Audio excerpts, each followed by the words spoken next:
Hello everyone, welcome to TalentSprint. In this session of economics, we shall discuss the planning part 2. So in the previous session of planning, we have discussed the history of planning in India, the individual plans. So what was the drawback? Because it was not given by an organization which was a regular body for planning in India, like Planning Commission or any other body.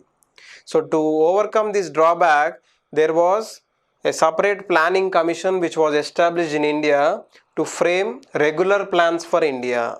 So this was a government body which was established by the government of India to come up with regular plans for India. So this planning commission was established by the then Prime Minister of India. At that time it was Pandit Jawaharlal Nehru, the first Prime Minister of India.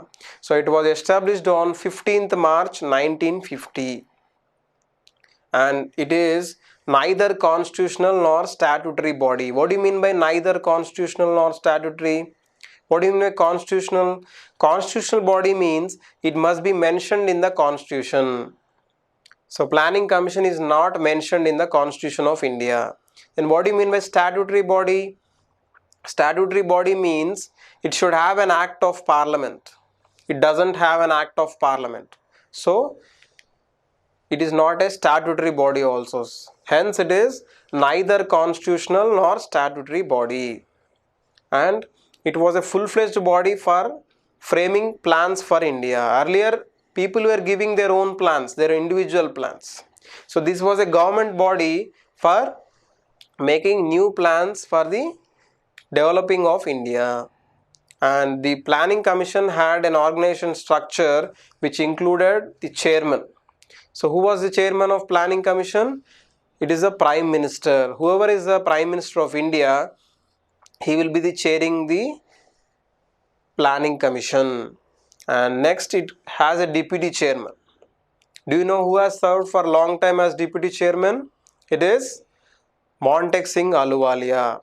Okay, he was also the last deputy chairman of planning commission, because planning commission was replaced by Niti Aayog. So the last deputy chairman of planning commission was Montek Singh Ahluwalia, and it also had other cabinet ministers.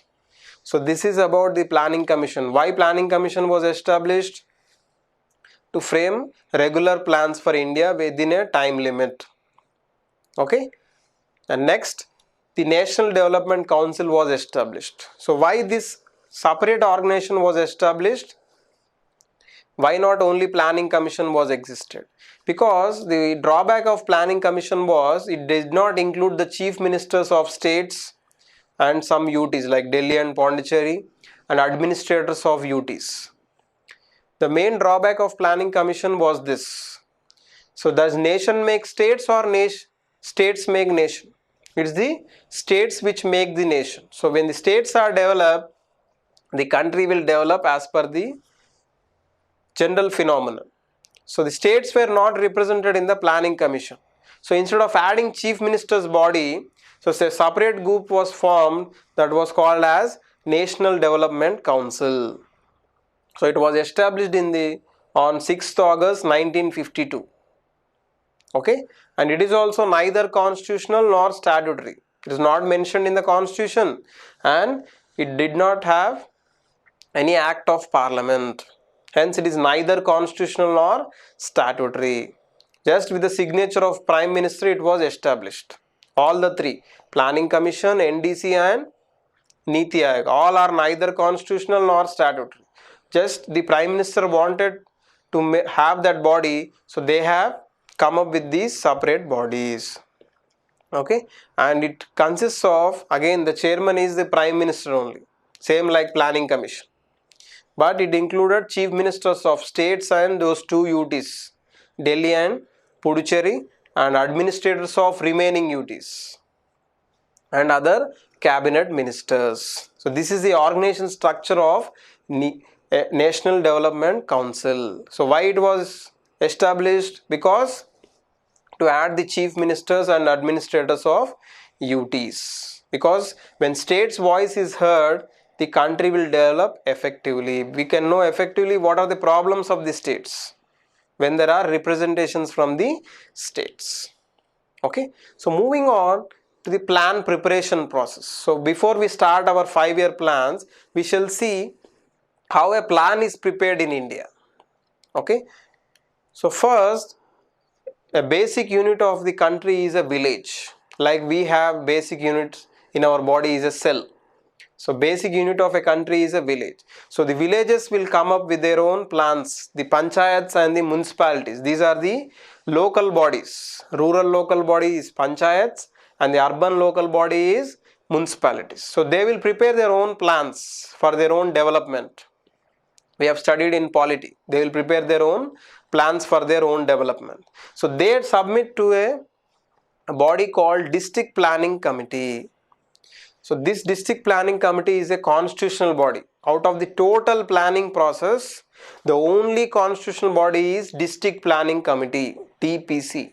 It is mentioned under Article 243ZD, okay, under Part 9A of Indian Constitution.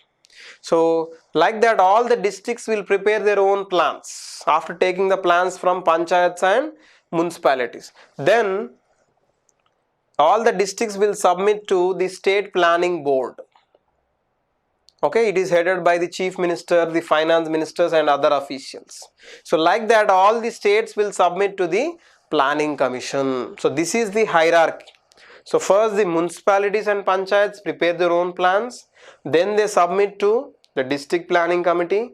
Like that, all districts submit to the state planning board and all the states submit to the planning commission. So planning commission receives all the plans of the states and UTs. Okay, so moving on, how the plans are approved. So just now we have seen how the plan is prepared. Now we shall see how it is approved. So after receiving all the plans from the states and UTs, the planning commission will prepare a draft 5-year plan. Draft means what? A rough copy, like we have draft in our mails. So it prepares a draft 5-year plan which is prepared by a planning commission. So then it submits to the union cabinet. It is headed by our prime minister. All the important portfolios like external affairs, home ministry, defense ministers will be in the cabinet. So it is approved by the union cabinet. Then union cabinet sends it to the National Development Council. So then the NDC sends it to the parliament. So when the parliament approves, it becomes the official 5-year plan of India. So tell me, there was a question, which is a higher body for plan approval? Is it planning commission or NDC? It's obviously NDC, National Development Council. So we have seen both plan preparation process and also plan approval process. Now we shall see the 5-year plans of India. So we have 5-year plans of India. So why it is called 5 years? Because it is for a time period of 5 years. So India has inspired the planning procedure from which country? It is the USSR, Union of Soviet Socialist Republic, the present Russia. Okay, it became Russia in the year 1991. This Union Soviet Socialist Republic was broken into countries, and one of the biggest country in the world is, largest country in the world is Russia. Okay, so we inspired planning procedure from the country Russia, and in 1950s it was USSR. Okay, and the time period of a 5-year plan is 5 years. When does the 5-year plan starts? It doesn't start with our calendar year like from 1st January and it ends on 31st December. No, it starts with the financial year. When does financial starts? Starts from 1st April to and ends in 31st March of next year. So every 5-year plan of India starts with 1st April of this year and ends with 31st March of the next year. Okay, clear with this?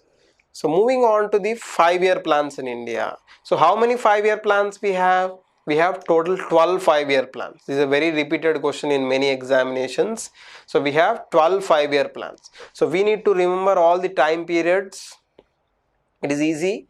If you remember the first and last 5-year plan, and if you remember the holidays, you can easily write all the time periods of all the 5-year plans in India. Okay, so we shall start with our first 5-year plan. So the first 5-year plan time period is 1951 to 1956. So when did our first 5-year plan start? So it started in the year 1951 and ended in 1956. So 1st April 1951 to 31st March 1956. So it is based on Harrod-Domer model. There are two people called Harrod and Domer. So they have given this Harrod-Domer model. So it is simple that whenever the income of a country increases, suppose the people are more into agriculture. In 1950s, most of the people were practicing agriculture in India. More than 80% of the population. So if the income of the people in agriculture increases, the income of the country will obviously increase. So this was said by Harrod-Domer model. And the focus of the first 5-year plan is agriculture, that is our primary sector. Okay, so first 5-year plan focused on developing of agriculture. Next, there were important dams which were built during this 5-year plan because the focus was on agriculture, right? So like Bagra Dam, Hirakud Dam, Damodar Valley project, all these were built during the first 5-year plan. Nagarjun Sagar Dam was laid foundation. So as the focus was on agriculture, these dams were built or getting started to build in India. Where is Bakra Dam? Bakra Dam is on which river? It is on Satluj river. Okay, and Hirakud Dam is on which river? It is on Mahanadi river. And Damodar Valley project is on Damodar river, which is a tributary of Ganges. Okay, and the target of the first 5-year plan is 2.1% GDP. Okay, we have studied in national income topic what is GDP, gross domestic product. So the target of first 5-year plan is 2.1%. How much did we achieve? 3.6%. So we have achieved larger than our target. So this plan we can say it is very successful in India. So very important question is, it is based on Harrod-Domer model, and what was the focus? Focus is on agriculture or primary sector development. So this is about first 5-year plan. Moving on to the next 5-year plan, that is second 5-year plan from the time period 1956 to 1961, because it is for 5 years and it is based on Mahalanobis model. Who is Mahalanobis? Mahalanobis is an economist, P.C. Mahalanobis. He was the first chairman of CSO, Central Statistics Office. We have seen in inflation topic. CSO calculates inflation and also national income and GDP. Okay, so Mahalanobis is an economist. So his focus was on industries, that is our secondary sector development. So when industries are developed, the country will develop as per Mahalanobis model. Instead of concentrating on agriculture, I should concentrate on industries or the secondary sector development. Okay, and the target for the second 5-year plan is 4.5% and achieved was 4.3% GDP. So the target was 4.5% and achieved was 4.3% of the GDP. So as the focus was on industries, some important steel plants were built during this 5-year plan. So the first is Bhilai steel plant. It is in the state of Chhattisgarh and it was built with the help of USSR, that is our Russia. The next steel plant was Rourkela steel plant. Where is Rourkela? Rourkela is in Odisha. It was built with the help of Germany. And the next is Durgapur steel plant. It was built in the state of West Bengal with the help of UK, that is Britain. So these were some of the steel plants which were built during the second 5-year plan, as its focus was on industries. Clear with this? So moving on to the next 5-year plan, that is third 5-year plan. So it is for the time period 1961 to 66. Okay, and it is based on Sukhmai Chakravarti model. Sukhmai Chakravarti is an economist. He proposed this third 5-year plan model, and this focus of this third 5-year plan is self-reliance in food grains. So what do you mean by self-reliance? Self-reliance means self-sufficiency. That means we should stand on our own legs to produce our own food grains. The major food grains in India is rice and wheat.